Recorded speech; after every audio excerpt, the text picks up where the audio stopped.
आजमगढ़ में बाहुबली पूर्व एमपी का सोशल मीडिया पर आपत्तिजनक कमेंट्स व उस पर ट्रोल करने का मामला इतना बढ़ गया कि मोबाइल पर जान से मारने की धमकी दी जाने लगी।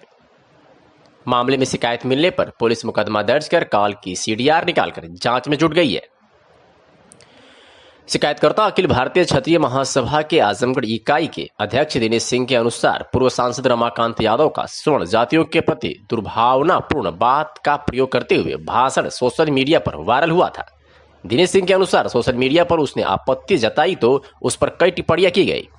एक दिन पूर्व शाम को कॉल आई जिसमें खुद को कॉलर पूर्व एमपी रमाकांत यादव का पुत्र बताते हुए कहा कि अंबारी से यदुवंश किले से बोल रहा हूँ। अमानवीय गाली व धमकी दिया कि जान से मारकर बोटी बोटी काट देगा। इसके बाद डरकर पीड़ित ने तहरीर दी। रमाकांत यादव के लड़के मतलब एक फ़ोन हमारे पास अज्ञात फ़ोन आया कि हम अंबारी यदुवंश किले से बोल रहे हैं और जान से मारने की धमकी दी गई हमें।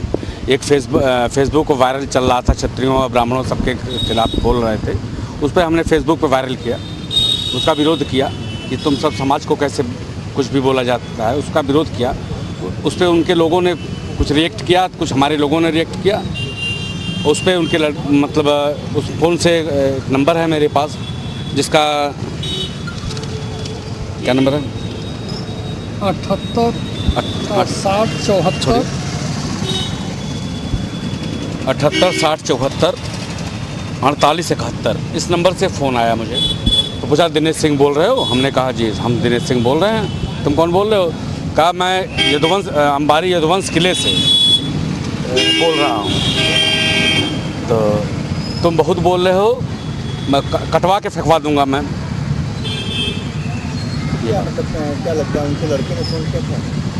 संभवतः लड़का बन के ही फ़ोन किया कि पापा को हमारे कर रहे हो तो लड़का ही हो। क्या कहा कि रमाकांत यादव के लड़के जी नहीं, उसने कहा फेसबुक तो रमाकांत जी का चल रहा था।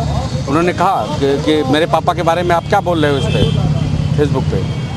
हमने कहा तुम्हारे पापा गलत सही बयान दे रहे हैं। उस पर हमने रिएक्ट किया, विरोध किया उसका। इसको लेकर कितने ज्ञापन दिया? हम कोतवाली गए हैं, कोतवाल को दिया है हमने, एडिशनल एसपी को दिया है। एसपी साहब के गए थे, अभी मुलाकात नहीं हुई। एसपी साहब और डीएम साहब को देंगे। हम डीजीपी तक जाएंगे अपनी सुरक्षा के लिए। क्या कार्रवाई हुई? अभी तक तो एफआईआर हो गया है। अब उस पर कार्रवाई प्रशासन कर रही है। हमें आश्वासन एडिशनल एसपी साहब ने दिया है, एनपी सिंह जी ने, किस पर कार्रवाई होगी, गिरफ्तारी होगी। दिनेश सिंह नाम के व्यक्ति मेरे पास आए थे। उन्होंने अपनी एप्लीकेशन में लिखा हुआ था कि कोई भला नंबर से एक पूर्व एमपी के नाम से फ़ोन किया है। हमने उसको सर्विलांस को भेज रखा है और थाने पे हमने भेज दिया मुकदमा लिखने के लिए। जिसका भी नंबर है, जिसने भी धमकी दिया है, उसको बुला के पूरी बातचीत करके इसमें यदि वास्तव में वो थ्रेटन है, धमकी है, उसके खिलाफ आवश्यक कार्रवाई हम लोग करेंगे। इसमें नाम से आ रहा है पूर्व एमपी रमाकांत यादव का, उनके लड़के के द्वारा धमकी दिया गया है।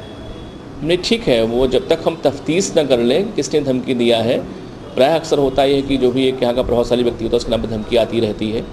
वो मोबाइल नंबर किसका है, किसने वास्तव में धमकी दिया है, क्या उन्होंने दिया कि किसी और ने दिया है, पूरी तथ्य जेरे जांच है। इंक्वायरी हमारी पूरी हो जाए, इसके बाद जो भी इसमें धमकी दिया है और अगर वास्तव में धमकी दिया तो इस पर हम लोग आवश्यक कड़ी विधिक कार्रवाई करेंगे। इसमें अभी हमने इसको पूरे एप्लीकेशन को लेकर के हमने भेजा है सर्विलांस सेल को। हमने प्रयास किया कि तत्काल कॉल डिटेल निकल जाए उसका और किसके नाम मोबाइल है और कौन आदमी वो है जिसने वास्तव में थ्रेटन किया है, और देन मुकदमा लिखवा के इसमें आवश्यक कार्रवाई इसमें हम लोग करते हैं। नहीं, उनका कहना था कि पूर्व एमपी ने पहले किसी जाति विशेष के खिलाफ कुछ उन्होंने बातें कही थी और उसको लेके मैंने फेसबुक पे आपत्ति की थी और मेरे फेसबुक कमेंट को हुई देखकर किसी ने मुझको फ़ोन किया और मुझे उसने थ्रेटन किया। तो अब चूँकि जिस नंबर से फ़ोन आया था उस फ़ोन कॉल को मैं ट्रैक कर रहा हूँ, उसमें किस किस का नाम आता है, कौन लोग उसमें हैं, और तत्पश्चात मुकदमा लिख के इस पर विधिक कार्रवाई हम लोग करेंगे।